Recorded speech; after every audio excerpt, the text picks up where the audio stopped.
Chapter 9. Jesus stepped into a boat, crossed over, and came to his own town.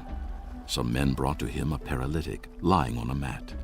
When Jesus saw their faith, he said to the paralytic, "Take heart, son. Your sins are forgiven." At this, some of the teachers of the law said to themselves, "This fellow is blaspheming." Knowing their thoughts, Jesus said, Why do you entertain evil thoughts in your hearts? Which is easier, to say, "Your sins are forgiven," or to say, "Get up and walk"?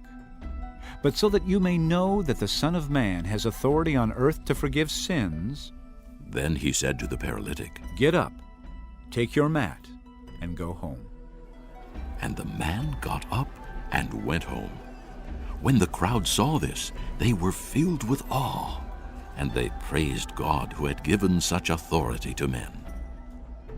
As Jesus went on from there, he saw a man named Matthew sitting at the tax collector's booth. Follow me.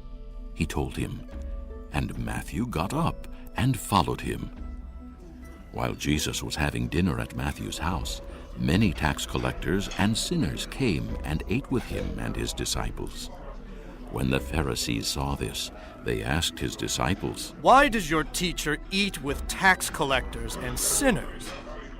On hearing this, Jesus said, It is not the healthy who need a doctor, but the sick.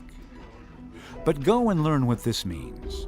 I desire mercy, not sacrifice. For I have not come to call the righteous, but sinners. Then John's disciples came and asked him. "How is it that we and the Pharisees fast, but your disciples do not fast?" Jesus answered, How can the guests of the bridegroom mourn while he is with them? The time will come when the bridegroom will be taken from them. Then they will fast. No one sews a patch of unshrunk cloth on an old garment, for the patch will pull away from the garment, making the tear worse. Neither do men pour new wine into old wineskins. If they do, the skins will burst, the wine will run out, and the wineskins will be ruined. No, they pour new wine into new wineskins, and both are preserved. While he was saying this, a ruler came and knelt before him and said, My daughter has just died, but come and put your hand on her and she will live. Jesus got up and went with him, and so did his disciples. Just then, a woman who had been subject to bleeding for 12 years came up behind him and touched the edge of his cloak. She said to herself, If I only touch his cloak, I will be healed. Jesus turned and saw her. Take heart, daughter. He said, Your faith has healed you. and the woman was healed from that moment. When Jesus entered the ruler's house and saw the flute players and the noisy crowd, he said, Go away. The girl is not dead, but asleep.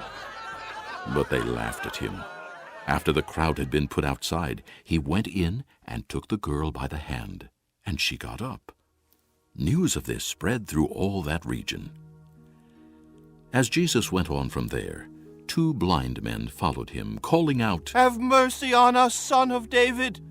When he had gone indoors, the blind men came to him, and he asked them. Do you believe that I am able to do this? "Yes, Lord." They replied. Then he touched their eyes and said, According to your faith will it be done to you.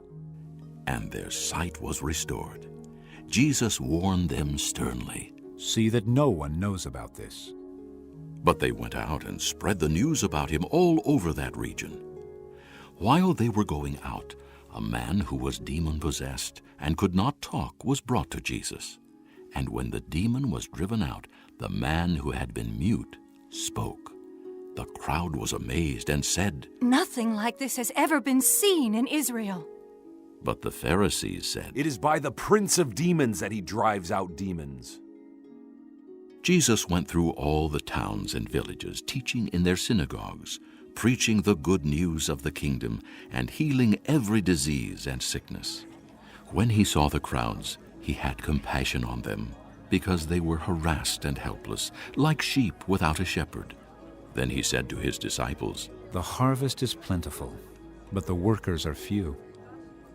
Ask the Lord of the harvest, therefore, to send out workers into his harvest field.